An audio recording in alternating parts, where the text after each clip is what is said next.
Hello दोस्तों, कैसे हैं आप सब। उम्मीद करता हूं आप सब अच्छे होंगे। एक बार फिर से आप सभी का स्वागत है आपके अपने चैनल जीएस पर माई महेंद्र सिंह में। तो जैसा कि आपको पता है कि हमारी समास की क्लासेस चल रही हैं और आज हमारा जो है चौथा लेक्चर है। इसके पहले हमने बात की थी द्वंद्व समास की। आज हमारा जो टॉपिक रहेगा वो रहेगा बहुव्रीहि समास। तो अगर अभी तक आपने हमारे चैनल को सब्सक्राइब नहीं किया तो सब्सक्राइब कर लीजिए और दोस्तों के साथ भी वीडियो को ज़्यादा से ज़्यादा शेयर कीजिए। तो चलिए शुरू करते हैं हमारा आज का टॉपिक बहुव्रीहि समास।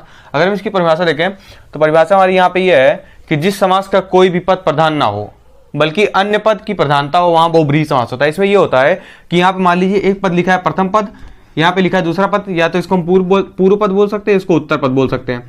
तो इन दोनों के अर्थ को मिला के एक नया अर्थ, मतलब इन दोनों के अर्थ का कोई मतलब नहीं होता है, एक नया अर्थ देने लगता है। यहाँ पे एक नए अर्थ की बात होती है। तो वहां पे क्या होता है, वहां पे हमेशा बहुव्रीहि समास होता है। बहुव्रीहि समास ये हो गई हमारी पहली परिभाषा। अगर हम दूसरी परिभाषा की बात करें तो दूसरी परिभाषा हमारी यहाँ पे यह है कि जिस समास के दोनों पद अपने स्वतंत्र अर्थ ना देकर किसी अन्य पद की ओर इशारा करते हैं। मतलब क्या होता है, यहाँ पे दूसरे पद की ओर इशारा करते हैं। दूसरी परिभाषा हमारी ये है, यहाँ पे और कर सकते हैं इसको। तो क्या होता है, दूसरी तरफ इशारा करते हैं तो उनको बहुव्रीहि समास कहते हैं।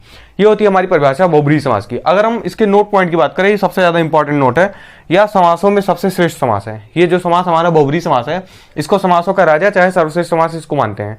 और हम देखते हैं इसके कुछ एग्जांपल्स की, जो हमारे पास एग्जांपल बहुव्रीहि समास के। कल जैसे हमने द्वंद्व समास को देखा था, तो वैसे आज हम देखेंगे बहुव्रीहि समास के एग्जांपल्स को। तो ठीक है, देखते हैं बहुव्रीहि समास के एग्जांपल। पहला में एग्जाम्पल जो हमारा है वो है दशानन। अगर हम दशानन की बात करें तो यहाँ पे क्या होगा, 10 हैं आनन जिसके। आनन मतलब होता है मुख, मतलब जिसके 10 मुख होता है, अर्थात रावण की हम बात कर रहे हैं। तो यहाँ पे क्या होगा, 10 हैं आनन, आनन जिसके, जिसके अर्थात रावण। मतलब यहाँ पे क्या अर्थ निकल के आ रहा है, अगर हम इसका विग्रह करके अर्थ निकालते हैं तो यहाँ पे क्या आ रहा है, 10 है आनंद जिसके। आनंद मतलब होता है यहाँ पे मुख, और 10 मतलब होता है 10 गिनती में। तो 10 है आनंद जिसके, 10 है आनंद जिसके, 10 है आनंद जिसके अर्थात रावण। तो यहाँ पे हो गया हमारा, इसका अर्थ निकल के आ रहा है रावण। दूसरा हमारे क्या है, 20 चक्षु, मतलब 20 है चक्षु जिसके। चक्षु मतलब होता है नेत्र। तो 20 हैं चक्षु जिसके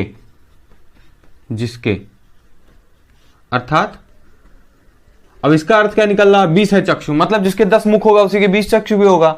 तो मतलब इनके 10 सर है, तो जाहिर सी बात है एक आदमी के 2 आंख होती है, तो इनके भी 20 होगा। तो क्या होगा इसका, रावण। इसका भी आंसर रावण ही होगा। 20 है चक्षु जिसके। चक्षु मतलब होता है नेत्र, हमारा नेत्र या आंख बोल सकते हैं इसको। और इसके बाद हमारा जो अगला एग्जाम्पल है वो है लंकेश। लंकेश मतलब होता है लंका का ईश है जो, ईश है जो। अब लंका का ईश कौन है, लंका का ईश कौन है, रावण ही तो है। तो उस तरह से इसका भी एग्जाम्पल हो जाएगा हमारा रावण। आंसर लंका का ईश है जो अर्थात रावण।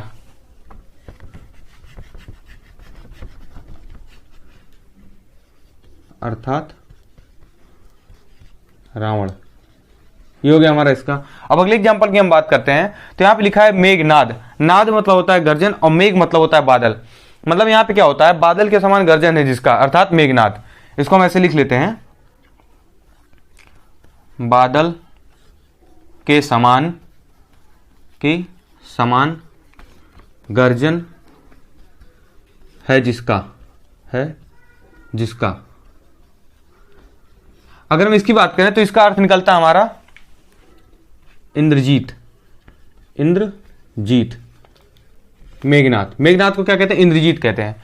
तो ये जो है इंद्रजीत जो है, ये हमारे रावण के पुत्र थे। रावण के पुत्र कौन था, इंद्रजीत। इन्हीं को हम मेघनाथ भी कहते हैं। तो बादल के समान गर्जन इनका, गर्जन मतलब होता है गर्जना।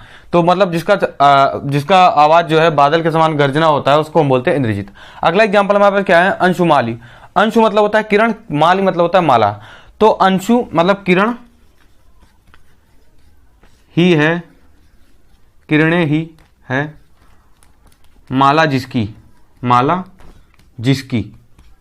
तो किरणें ही है माला जिसकी। तो किरणें किसकी माला हो सकती हैं, सूर्य की माला होती है। तो यहां पे क्या हो जाएगा, सूर्य अर्थात सूर्य,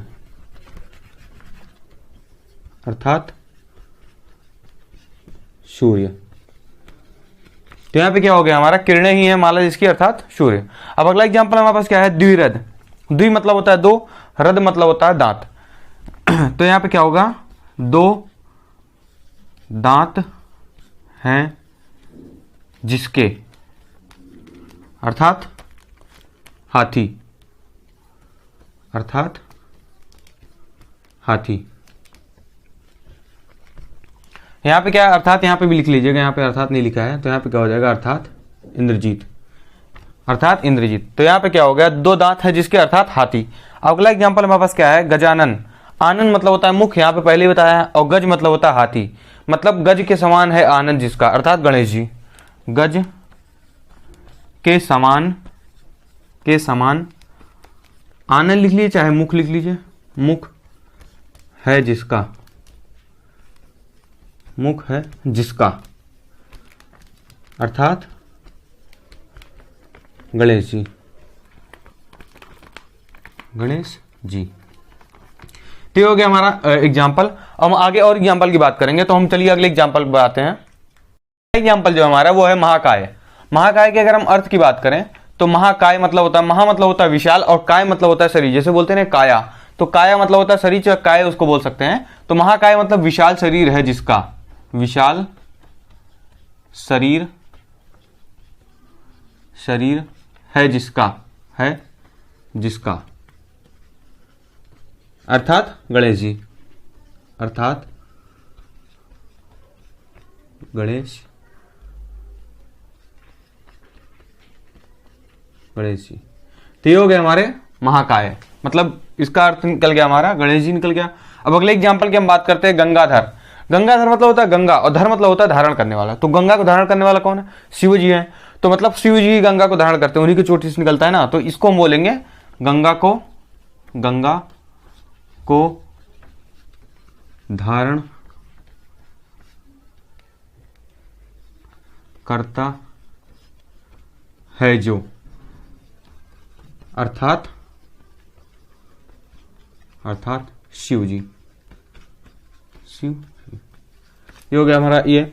अब अगले एग्जाम्पल की बात करें, चक्र। चक्र मतलब होता है चक्र, धर मतलब धारण करने वाला, चक्र को धारण करने वाला अर्थात विष्णु जी। तो यहां पे हो जाएगा चक्र को धारण करता है जो, करता है जो, अर्थात विष्णु जी, अर्थात विष्णु। ये हो गया हमारा अगला एग्जाम्पल। अब अगला एग्जाम्पल हमारा क्या है, मुरलीधर। मुरली मतलब होता है बांसुरी, और धर मतलब धारण करने वाला। तो मुरली को धारण करने वाला कौन है, हमारे कृष्ण भगवान है। तो कृष्ण भगवान तो मुरली को धारण करते हैं। तो यहाँ पे क्या हो जाएगा, मुरली को धारण करता है जो, अर्थात कृष्ण जी। एक बात और आपको बता दें, कृष्ण जो होता है वो होता है पुल्लिंग शब्द, लेकिन अगर हम वही कृष्णा की बात करें, जब आ लग जाता है तो हमारा स्त्रीलिंग शब्द हो जाता है। तो कृष्ण हमारा पुल्लिंग शब्द है और कृष्णा जो है हमारा स्त्रीलिंग शब्द है। अगला हमारा है गिरधर। गिर मतलब होता है पर्वत। तो पर्वत को धारण करने वाला, धर मतलब धारण करने वाला, तो पर्वत को धारण करने वाला। पर्वत को धारण कौन किया था, कानी उंगली पे कृष्ण जी तो उठाए थे। तो यहाँ पे क्या हो जाएगा, पहाड़ को या पर्वत को, पहाड़ को धारण करने वाला अर्थात कृष्ण जी। ये हो गया हमारा ये। अगला एग्जांपल हमारे पास क्या है, वीणा पाणी। वीणा मतलब होता है वीणा जो बजाया जाता है, और पाणी मतलब होता है हाथ। तो मतलब वीणा है हाथ में जिसके, अर्थात सरस्वती जी। वीणा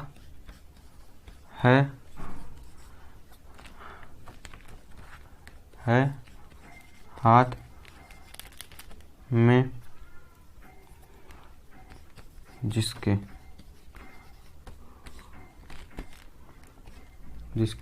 अर्थात सरस्वती जी।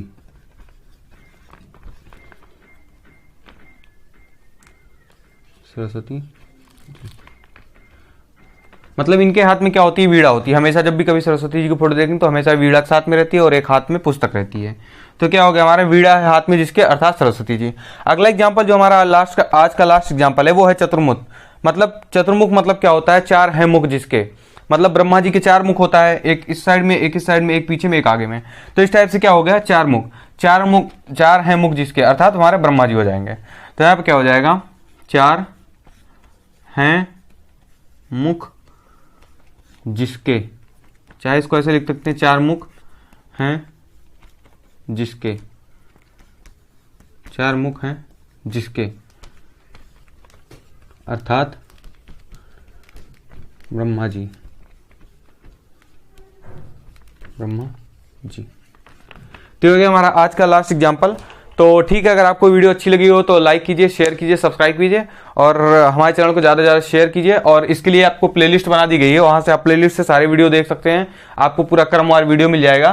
तो ठीक है, आज के लिए इतना ही। और कल हमारा रहेगा इसके बाद हमारा अगला समास रहेगा, जो नेक्स्ट समास रहेगा। तो ठीक है, आज के लिए इतना ही। जय हिंद।